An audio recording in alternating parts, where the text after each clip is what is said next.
Hello students, welcome back in my YouTube channel.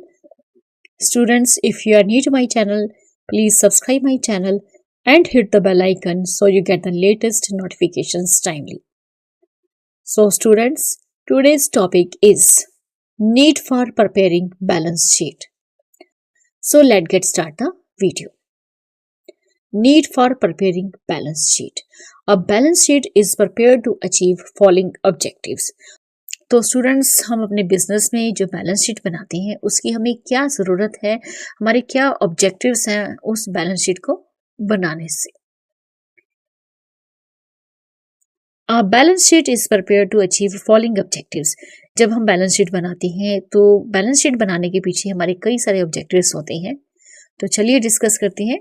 So first point is to disclose financial position of business on a particular date. तो balance sheet जो है हमारे business की financial position को represent करती है on a particular date, जैसे कि फॉर द ईयर एंडिंग 31 मार्च 2024, जो भी हमारा अकाउंटिंग पीरियड की एंड डेट होती है तो उस डेट को हमारे बिजनेस की फाइनेंशियल पोजीशन रिप्रेजेंट होती है through balance sheet. Second point is it guides a business to decide the amount of provisions or reserves which should be created for meeting future contingencies.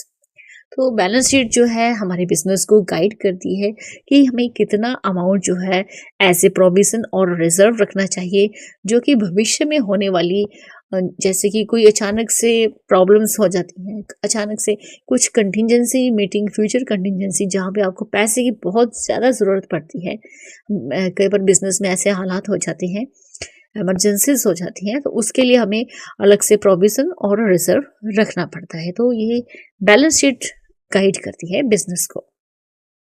Next is it discloses the owners equity on the date of balance sheet. तो balance sheet जो है एक particular date पे owners की equity को represent करती है।